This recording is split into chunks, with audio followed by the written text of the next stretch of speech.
akụkọ anya banyere egwuregwu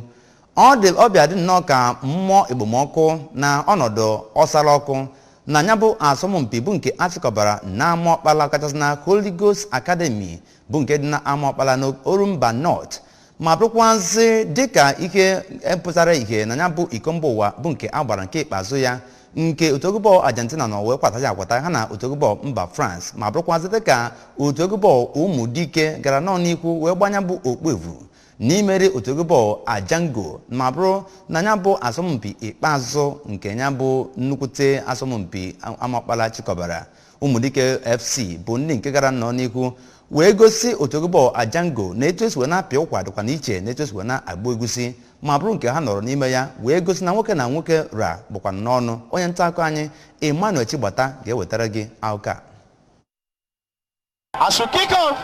Ajango FC bụ ndị nọ wee na-emeri na agba nke izizi nakwa mbido agba nke abụọ nke ya bụ egwuregwu n'inye Umudike FC ọkpụ abụọ, mana Umudike FC mechaziri n'oge ngwụcha ya bụ egwuregwu wee saa ọkpụ abụọ ahụ ya bụ Ajango FC nyere ha bụ nke buteziri adọba agba. Ka agbachaziri ya bụ adọba agba, Umudike FC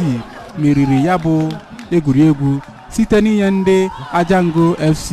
5-4. Umudike FC bụ ndị enyere ego ruru 500,000 iko mmeri nakwa medals, ebe Ajango FC bụ ndị gbara nke abụọ bụ ndị enyere 200,000 tinyekwara Obenikpa FC bụ ndị gbara nke atọ natara 100,000. Ya bụ asọmpi bụ nke ndị Amaokpala Development Union Diaspora Branch kwadoro. N'okwu ya ka onye isi Amaokpala in Diaspora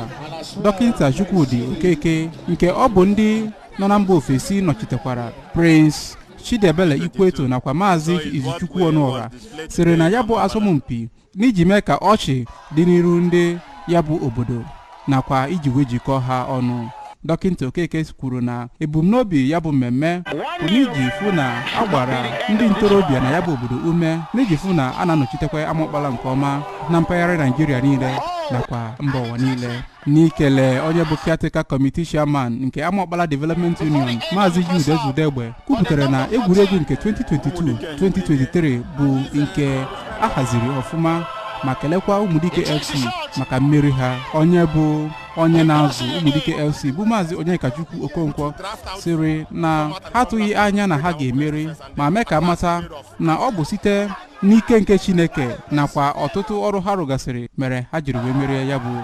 iko. Ebe kaptịn ya bụ ndị emeri bụ Maazị Chibuike Okoli gosipụtara obi aṅụrị ya maka ya bụ mmeri. Site na Amaokpala,